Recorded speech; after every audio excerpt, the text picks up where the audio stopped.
वक्फ board ये भी काफ़ी चर्चा में है अपने देश हिंदुस्तान में।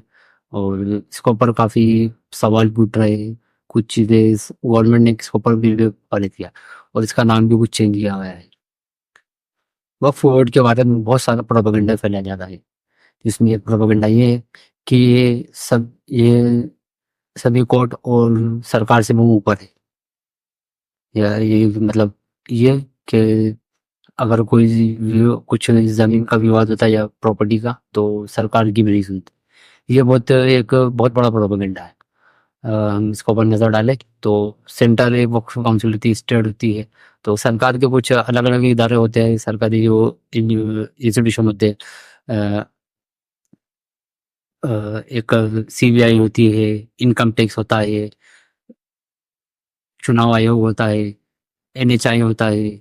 इस तरह के बहुत सारे जो सरकारी विभाग है उसी में से एक वक्फ बोर्ड जो भी ये है वो भी एक सरकारी विभाग है।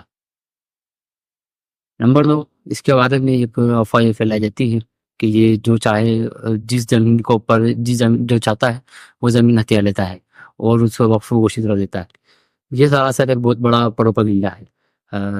अगर इसे क्योंकि एक ये रिलीजियस एक्टिविटीज़ है और ये मुसलमानों और चाहे दूसरे उर्दू में इसका नाम वक्फ है, हिंदी में कुछ और आया होगा, इंग्लिश में कुछ आया। तो अगर ये रिलीजियस एक एक्टिविटीज़ है, क्या वो कोई शख्स अपने ईश्वर या अल्लाह को के रास्ते में अगर कुछ चीज़ खर्च करता है और उसे ताकि वो चीज़ दे उसका अल्लाह वक्फ करे और उससे लोग फ़ायदा उठाएँ, ताकि लोगों को फ़ायदा हो उन चीज़ों से।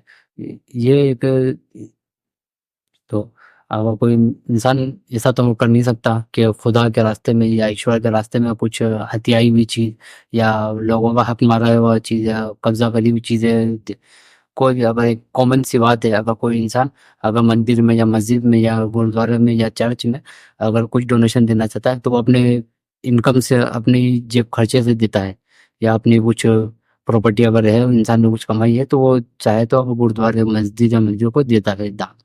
तो ये भी एक गलत प्रोपेगेंडा है कि ये ज़मीन हथिया लेते हैं। नंबर 3, इसमें एक बात आती है ट्रिब्यूनल। अगर इसका जो केस होता है वो ट्रिब्यूनल से जाता है। इसका एक प्रोपेगेंडा फैलाया था कि इसकी पूरी एक अदालत अलग है। ये भी एक गलत है।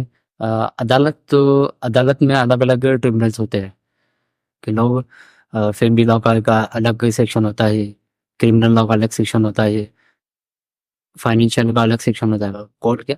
उसमें सब जो वकील और जज होते हैं वो उसके एक्सपर्ट होते हैं। इसीलिए उनको उस सेक्शन में अपॉइंट किया जाता है जज को। और वक्फ का जो मामला है ये भी एक ट्रिब्यूनल इसके भी जो केसेस होते हैं वो ट्रिब्यूनल्स में आते हैं। तो इसमें भी जो जज वगैरह होते हैं वो इससे रिलेटेड इसके एक्सपर्ट होते हैं, इसको जानते हैं, इसको समझते हैं। तो इसका जो केस होता है वो पर्टिकुलर उसी ट्रिब्यूनल में आता है। तो ये भी एक गलत अफ़वाह है कि इसके लिए पूरी एक अलग कोर्ट बनाई गई है। कोर्ट कोई अलग से नहीं बनी है, ये उसी एक कोर्ट में चलता है। उम्मीद है इन पॉइंट्स के द्वारा आप वक़्फ़ को थोड़ा समझने की कोशिश करेंगे।